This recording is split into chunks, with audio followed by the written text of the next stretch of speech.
嘿，你好，欢迎回到 Axton。今天是又一次的秘籍分享时间，给大家分享几个好用的 AI 工具和技巧。好，咱们直接开始。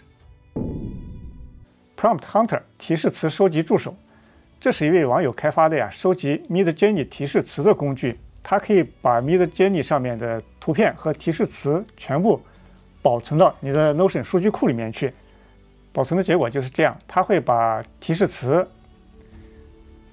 这些属性，然后还有图片，全部保存到你的 Notion 的数据库里面。这样，当你在 Midjourney 的网站上看到一个很漂亮的图片，你想把它的图片和提示词全部保存下来，就很方便了。那安装过程呢，首先是去 GitHub 它的网站，回头我这些所有的链接我都会放在评论区，我都会放在描述栏当中。那这边它也写了安装说明，因为要保存到 Notion 里面嘛，所以首先你要在 Notion 里面创建一个数据库来保存这些图片和提示词。那可以用它的模板，也可以呢根据它模板上的字段，你自己创建一个数据库。这就是它的模板页面你可以直接把它 duplicate 复制到你的工作区当中去，也可以呢你按照它的字段，它一共就4个字段，完全按照它这个字段相同的名字、相同的类型来创建一个数据库都可以。那我就直接把它 duplicate 到我的一个工作空间。好，我们可以改个名字，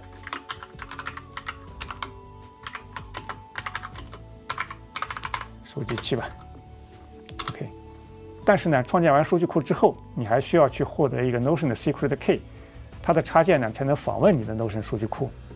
那这边它也有详细的说明，你怎么样去获得这个 Notion 的 Key。在我之前的视频当中呢，我也有讲到怎么去获得这个 Notion 的 Key。那这边呢，给大家简单演示一下。去到 Notion， 然后呢，你去创建一个连接 connection， 可以在这直接 add connection 的地方 manage connections 就可以，也可以通过你的设置页面进入，都一样。进到之后呢，然后这边 develop 或者 manage integrations， 好，我这边就可以创建一个 integration， 比如说Midjourney 的 prompt。同样，我们要选好自己的工作空间。那把这个做好之后呢，就 OK 了，就提交就行。然后这就是你的生成的你的 integration 的 token 了，也就是我们所说的 Notion 的 secret key。收一下 copy， 最后你配置的时候就需要这个 key。integration 创建完成之后呢，我们就点击右上角的3个点，然后添加一个 connection。这里面我们找刚才创建的，就可以找到我们刚才创建的 Midjourney prompt 的这个 integration， 选中它，确定 OK 加进来了。然后因为它这个插件并没有放到谷歌的商城里面，所以呢你必须手动来安装。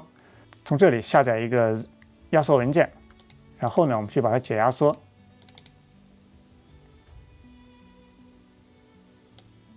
就有一个目录了。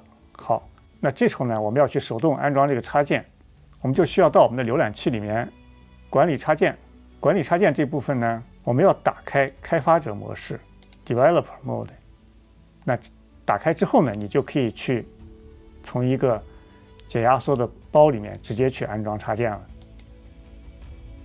点击 Download， 然后解压缩的这个目录就可以了。那安装完成之后呢，就有一个这样的图标。那第一次打开呢，我们需要去设置，在页面里头进行设置。那这个页面就有2个地方需要设置了。第一个就是 Notion 的 API Key， 就是我们刚才创建了一个 integration 所获得的那个 secret key， 你把它粘贴在这里就行了。那第二个呢，就是一个 Notion 的 page link， 就是我要把它存到哪个位置去，那个链接。那我刚才叫 Axton 的收集器，好。同样在右边3个点，然后拷贝链接 ，copy link， 然后再回到它这，保存。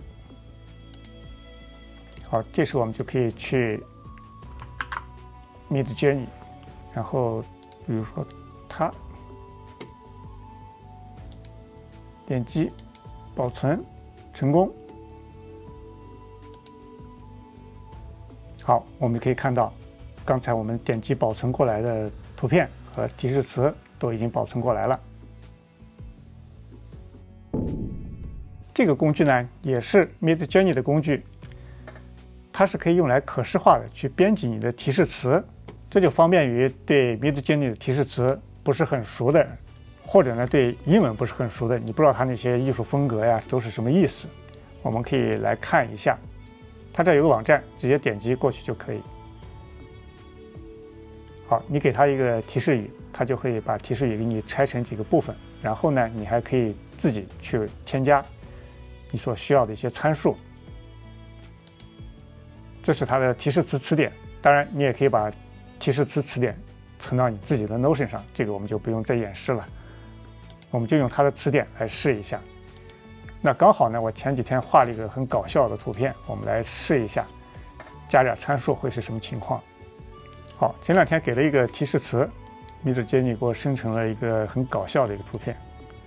我们再把这个提示词拿过来，加一些参数效果，看看最后能生成什么样子。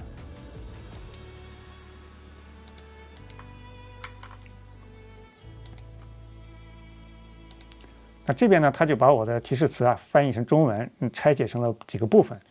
2名中国大学生穿着休闲装，分享着快乐时刻，靠近一个宁静的校园池塘。映在水面上的杏花，风景如画，前景深50毫米镜头，黄金时间照明，复古胶片颗粒效果。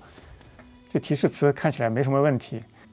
那么我们可以加一些其他的效果了，比如说质量、超高清、解剖学正确等等高细节，还有绘画风格，比如就超现实、画面效果、电影光效、多彩头发、相机取景框等等啊，很多，你可以根据你的喜好去挑选测试，你也可以试验。好，全部加进来之后呢，就可以直接把这个提示词 copy 下来。当然，这个提示词你也可以导出为一个图片。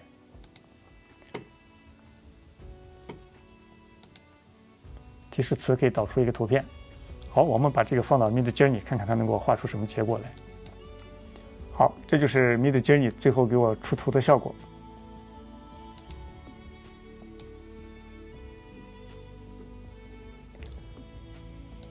前3个图还算正常，第4个图还是在水里，好奇怪，好吧。